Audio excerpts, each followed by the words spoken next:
Здравствуйте, ребята!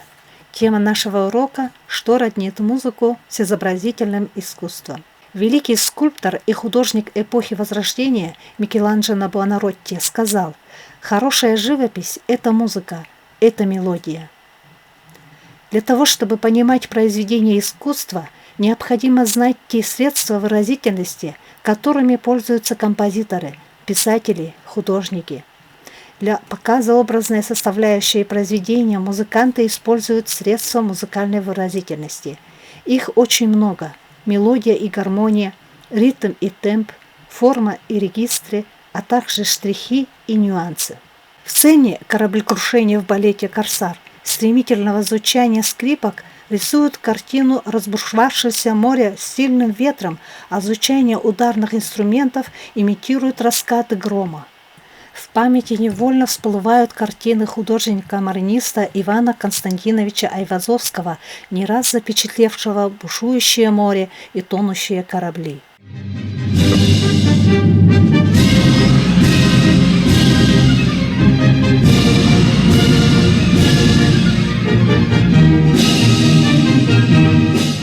В оркестровом вступлении к опере «Садко», который сам композитор Николай Андреевич Римский-Корсаков назвал «Океан, море синее», мы видим совсем другой морской пейзаж.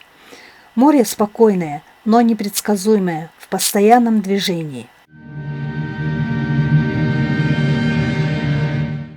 Регистр – это часть звукового диапазона музыкального инструмента или человеческого голоса. Регистр бывает высокий, средний и низкий. Диапазон – объем звучания голоса или инструмента между самой низкой и самой высокой нотой. Композиция – это строение, расположение и соотношение составных частей произведения искусства. Данный термин относится к литературе, их живописи и в музыке. Композиция определяет то, как части произведения сочетаются между собой в едином целом. Она учитывает акценты, пропорции, уравновешивание частей. Пример композиции, когда фигуры движутся к зрителю. Картина Иллариона Пренижникова «Крестный ход». Некоторые приемы композиции в живописи применены и к музыке, например, акцентирование, выделение чего-то важного, существенного. В 1840 году Михаил Иванович Глинка пишет на стихи Нестора Кукольника романс «Жаворонок». В нем с помощью трогательной певучей мелодии и звукоподражания трепету крыльев жаворонка в аккомпанементе он создает удивительно тонкий поэтический образ. Задушевность и светлая грусть мелодии соединяется с музыкальным пейзажем в единый образ. Между небом и землей песня раздается,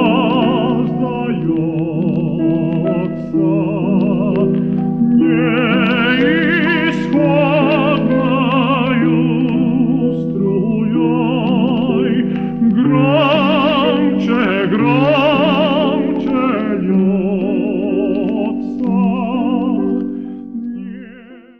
Во вступлении к опере Хованшина, которая называется «Рассвет на Москве-реке», Модест Петрович Мусоргский рисует музыкальными средствами начало нового дня. К этой музыке можно применить художественный термин «пейзаж». Пейзаж – это жанр и произведение изобразительного искусства, изображающее виды природы. Мы представляем, как солнце поднимается над горизонтом на рассвете, благодаря восходящей мелодии альтов. Затем по очереди вступают деревянные духовые инструменты, имитируя крик петуха, а затем и русскую протяжную песню, которую могли петь женщины, уходящие на работу в поле.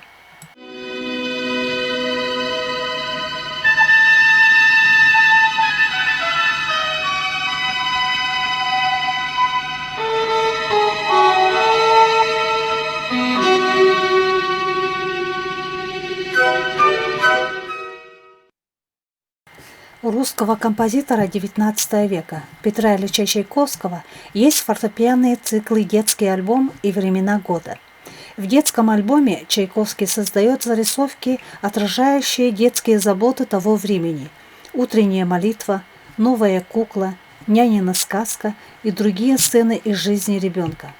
Во временах года музыкальными средствами композитор показывает характерные приметы каждого месяца года.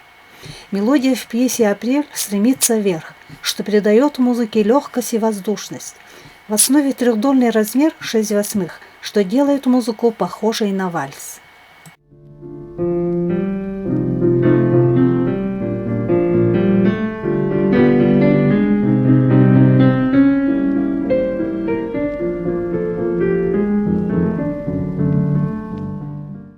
Нередко композиторов вдохновляет не только природа, но и ее живописные образы. Валерий Гаврилин создал оркестровую сюиту «Перезвоны», один из номеров которой называется «Вечерняя музыка». Композитор Георгий Свиридов так высказался о сюите Гаврилина. «Живая современная музыка глубоко народного склада и, самое главное, современного мироощущения, рожденного здесь, на наших просторах».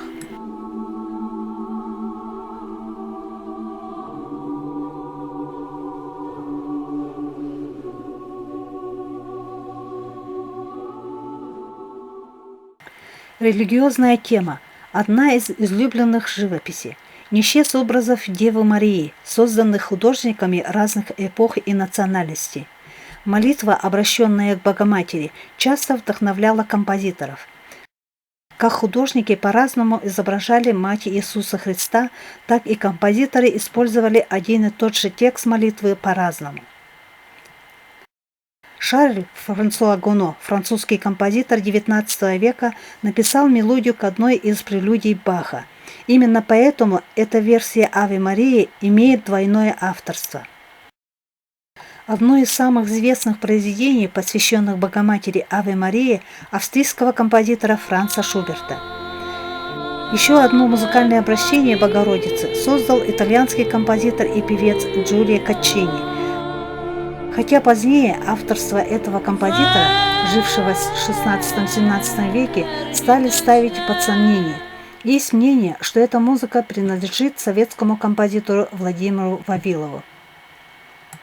Мы видим, как тесно переплетаются произведения изобразительного и музыкального искусства. Пейзаж и портрет можно встретить в музыке, а симфонию – в живописи. В обоих видах искусства используются идентичные средства выразительности – композиция, ритм, форма. Музыка и изобразительное искусство неразрывно связаны друг с другом и призваны отражать отношения авторов, музыкантов и художников к окружающей их действительности в виде пейзажей и портретов, музыкальных и живописных набросков, этюдов и красочных симфоний. Вот так, используя разные методы, они преследуют одну цель – донести красоту и смысл до слушателей и зрителей. На этом я заканчиваю урок. До свидания, до следующих встреч.